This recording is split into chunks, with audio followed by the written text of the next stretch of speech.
Hi, I'm Old Gator. This is Old Gator's Raiders, and the following are my thoughts on the game yesterday, the disappointing loss to the Chargers as it progressed, as well as my overall analysis of the game. These are all my initial day after takes. I obviously hated how the game started. Gino opened with a rushed, dangerous pass that, in my opinion, never needed to be thrown, putting our defense on its heels deep in our own end of the field. If you're going to risk an interception, at least do it on a deep shot. Short picks in your own territory are potentially disastrous, and I expect better decision making out of a veteran like Geno Smith.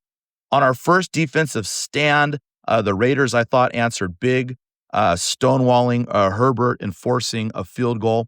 At this point, I was excited about how our secondary shut down the Chargers, and I was greatly looking forward to how our defense would play moving forward in the game.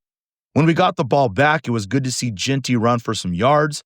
This was especially promising because it looked like our offensive line finally discovered how to open lanes for Genty. Gino also hit a smart crosser to Dante Thornton, which was good to see. At this point, I thought we were building rhythm. We also got a pass interference in our favor, pulled off a crafty reverse to Tucker. We unsuccessfully tested the end zone, but I loved it at the time nonetheless because I like using the vertical game to keep defenses on their heels. Even if you're not always connecting, it's good to have that threat in your back pocket and to let defenses know that you're willing to go there. Ultimately, we capped off this drive with a 53-yard field goal by Carlson. On the following defensive stand, I was still feeling really good, especially about our secondary with Kyle Blue Kelly and Eric Stokes defending passes with help from the rush. Then Herbert broke contain at one point, but when he did, there was actually pursuit by our defense to tackle him short of the first down marker and force the punt. At this point, I was feeling really good about our defense and therefore feeling very confident about our chances in the game. On the next offensive drive, Gino ran around and hit a miracle first down pass to Michael Mayer, but then the series sputtered. This drive obviously wasn't pretty, and I admittedly started to worry due to the fact that we had a golden opportunity here to seize the momentum on this drive. But at the same time, I wasn't mad yet because we all knew the Chargers were not slouches. We knew their defense was going to be disruptive. But man, what a golden opportunity to have just go up in smoke. Moving on, the next defensive stand is where we began looking like the same old Raiders. We let McConkey get wide open, then an anxious Max Crosby drew an offsides, which was declined anyways, but I'll admit this frustrated me because with all we hear about Max Crosby being all pro and him getting paid the way that he does, he just can't be making such boneheaded errors. Then Lulu registered a promising sack, but it was immediately overshadowed by us allowing underneath stuff for easy passing yards. Again, here is where we began looking like the same old Raiders. McConkey got loose again, and Herbert added insult to injury by scrambling, sliding, and drawing the late hit personal foul against us. I get that the NFL is soft and these QBs are overly protected, but the rules have been this way for a while now. You'd think a wise coach like Carroll would have coached this nonsense out of them. I know it's early. Hopefully, moving on, these boneheaded errors become less and less common.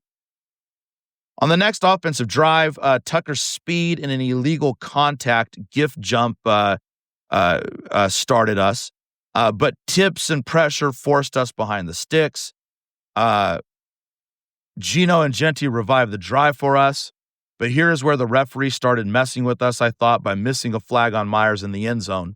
I get that it's cheap to blame referees for losing games, but the referees killed us on this night with no calls.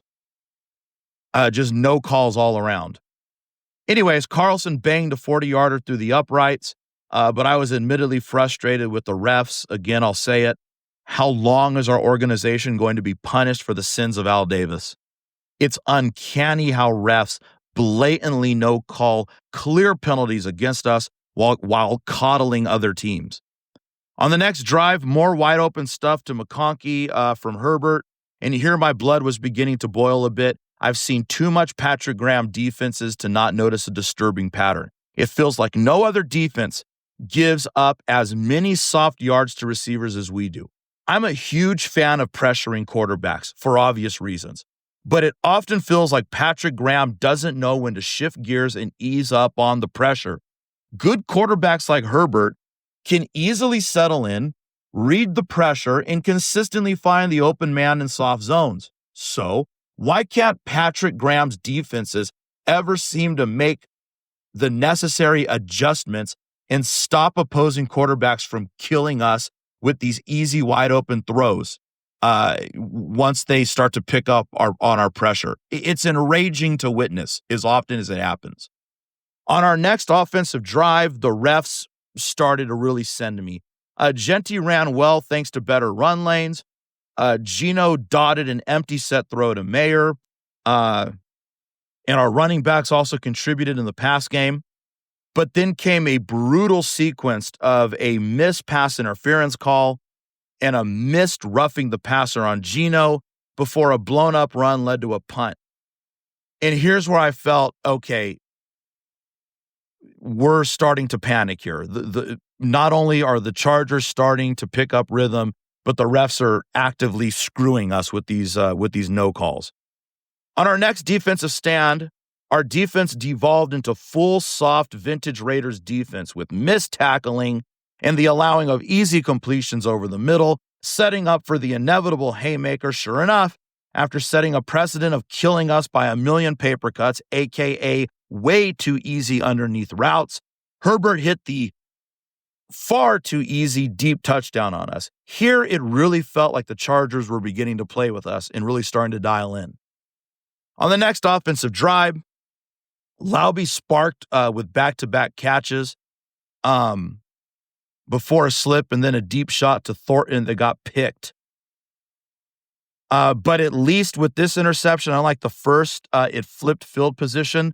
Look, I still like the message of testing secondaries deep. With a tad more juice on that ball from Geno, that probably would have been, well, it had a better chance at least of being a touchdown. However, all that being said, even though I like the deep game, here it began to feel as though Chip Kelly was failing to properly adjust. At this point, it was clear that the Chargers were not allowing separation and the deep shot wasn't materializing or working at all. Around this point, it began to feel like we should have been playing smarter and taking what the defense gave us. To this point, here's another thing that's bothering me about the Raiders in recent years. It's either feast or famine with us. We're either hitting the deep ball or we're not hitting anything. Need I remind Raider Nation, the last time the Raiders were consistently good, which was sadly over 20 years ago from 1999 to 2003, we ran a West Coast offense. Rich Gannon, Charlie Garner, Tim Brown, and Jerry Rice and company dinked and dunked us to 3 straight playoff appearances in a Super Bowl game. I say that to say this. I get that Al Davis once said, don't adjust, just dominated. But his main tenet above that one and all the other ones is what? Just win, baby. We shouldn't shun the short passing game and high efficiency offense if the home run ball just isn't working. Again, yes, it's good to let teams know that you're not afraid to uncork the deep ball from time to time, but it shouldn't have taken Chip Kelly as long as it did to dial up more short and intermediate crossing route stuff. And maybe Geno also gets the blame here for trying to push too many balls vertically down the field. But the bottom line is this, just make the short yardage sometimes. Just take the easy first downs more often when they're there. It's crazy to even have to say this, but it's okay to play smart. Coming out of the half, we immediately surrendered a 23-yarder and yet another freebie underneath before pressure finally forced a slide and a fourth down from Herbert, only for Allen to pop wide open on fourth to extend the drive. Here again, Patrick Graham kept the heat on, but the cushion behind it persisted. This drive actually, even though the Chargers marched down the field on us, it did give me hope because I thought Harbaugh made a coaching error by deciding to kick on 4th down while basically knocking on our front door at the goal line. If I was him, I hate to knock on the Raiders, but if I was him, I would have gone for the touchdown right here, merely because the Raiders were starting to look tired, discombobulated, and it just looked like they weren't stopping anything. But golden chances are golden chances, and I thought to myself, wow, if the Raiders can respond to Harbaugh going easy on us and we can put up a touchdown, we'll be right back in this thing. What happened? Well, Geno then flirted with another turnover. We settled for a little of Genty's grind, which was good to see. It's good to see Genty get more involved. We had 2 monster first downs to Bowers, and monster in the significance of the hope that they instilled in me, because these were done using the same type of underneath routes that the Chargers had been using to kill us all game. But then womp womp, a bad throw to Bowers in the end zone, which all the announcers concluded could have perhaps been completed had Geno, set his feet and thrown a bullet. We had to settle for a field goal. Then on the defensive stand following, the Chargers marched with ease through our soft zones until Pratt nearly stole an interception. Then there was a 4th down fumble recovery, negative play that gave us life with a short field. It was the breath we needed in a tight game. Bowers and Myers worked the middle of the field for conversions and yards after catch, which was the exact profit-taking we should have started leaning on earlier in the game. But ultimately, Geno again forced a covered end zone shot that got tipped and picked off. Testing deep can't mean throwing blind into blanketed coverage and just hoping for the best. I'll go back to what I said earlier. It's great to show opposing defenses that you're willing to go deep and test their secondaries. However, Geno Smith can't just be closing his eyes, heaving the ball into coverage and hoping for the best. You're going to get intercepted every time in the NFL.